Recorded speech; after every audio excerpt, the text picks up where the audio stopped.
Today, I'm having a Pinterest picnic with my dogs. I wanted my dogs to be fully immersed in the overinflated romantic Pinterest experience. So I spent hours researching and found that the best Pinterest picnics have these 5 things in common. Number 1, find a good picnic spot for the activities that you'll be doing. 2, have drinks in really cute aesthetic cups. 3, make sure that there's a cute cake at some point. 4, eat cute food, maybe off of a charcuterie board. And number 5, if you really want to elevate your Pinterest picnic experience, you will be making art at your picnic. I am so excited to show you how this all came together, and I hope this video inspires you to just have fun with life and be a dork when it calls for it, because life is too short to waste on being serious.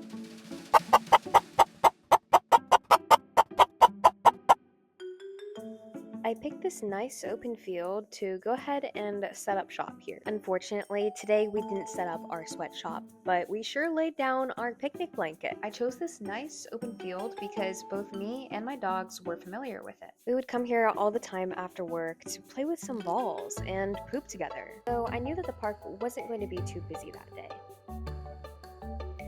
Hello! Today we're doing a picnic with our dogs. We have one dog right here. Maybe? Have one dog right there. Mimi.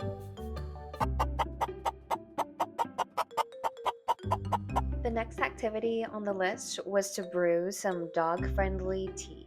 Our friend got us this on-the-go teapot. So I just put a little packet of ginger tea in there, and then we also brought a thermos full of hot water so that after the tea was done brewing, it would be fresh, warm, and ready to drink right then and there. When you're choosing a tea for your pets, you want to make sure that you select a caffeine-free herbal tea, such as chamomile, peppermint, ginger. Those are generally considered safe for dogs in moderation and can even offer health benefits.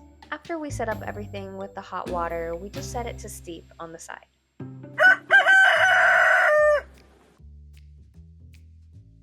It is now time to make the cake. I kept seeing all these layered fruit cakes while I was doing research for this, and even though I'm a silly little fruitcake, I didn't want to mix around flavor profiles. I know my dogs like beef, but I feel like strawberry and beef would be weird, so I gave them tomatoes, beef, cream cheese, and spinach instead. Oakley dokley, gays and girls, get ready for a moderate quality montage of me making this cake for my dogs.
This is what it looks like. The final product. Cherry cake for dogs, but not made with cherries because flavor profiles are important. My hands were absolutely disgusting at this point, but thankfully I had some portable hand washing stations and they helped me clean it up. And at this point, my dogs were jumping out of their seats. They were ready to get a bite of that cake, if you know what I mean.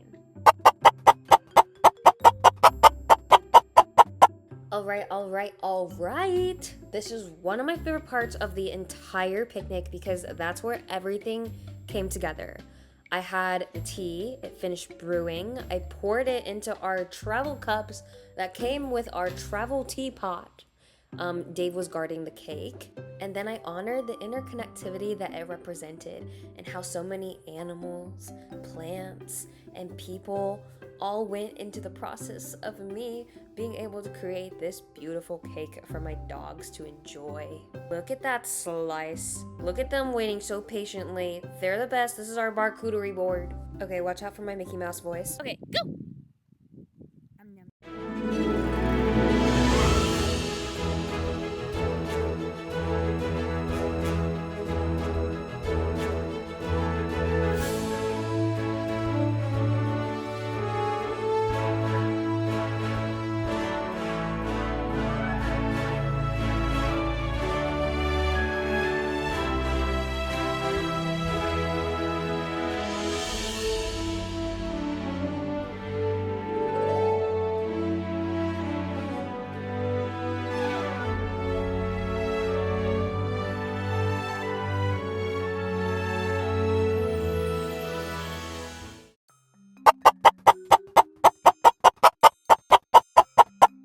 And finally, there is no such thing as a hopelessly romantic Pinterest picnic without some art with your besties. So let's see if we can make this collaboration paw print and human art piece together. I got this non-toxic washable children's paint from Walmart for only like $7. And then I let my dogs pick out whatever color they wanted. Beans had many opinions on what color she wanted. Blue was very unopinionated, so I let Beans choose both the colors. Blue was up first, and as you can tell, he was very skeptical about the whole footprint paint thing, but I know my dog's best, and he's just a very tense guy in general, and he's very stiff, so that actually kind of played out in our favor because his footprints were very firm, clean, and solid. Like, he ended up with some awesome footprints.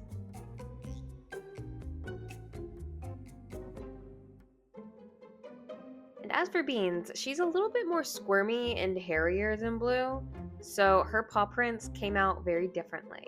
And what's interesting is that her back feet are super, super tiny. They're like half the size of her front feet. So I wish I got some of her back feet prints, but maybe I can do that on another piece someday. At first, I was going for like a flower bouquet. So with all the flowers concentrated at the top, and then I just draw some like stems coming down. Decided to shift my narrative a little bit and then make like a wall of vines. So we went back and had Blue do several more footprints too. And then we just chilled. After we put on music for a little bit, we put on a podcast, and I took my colored pencils to sketch out where I wanted the vines to go.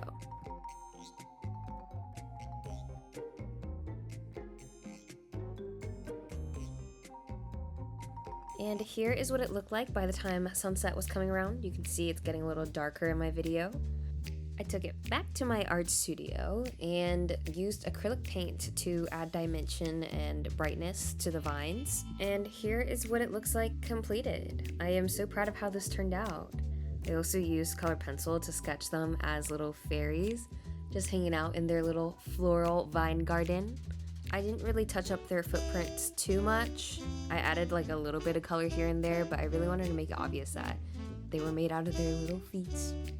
And yeah, that's the end of the video. Thanks for sticking around for our picnic, and subscribe for more.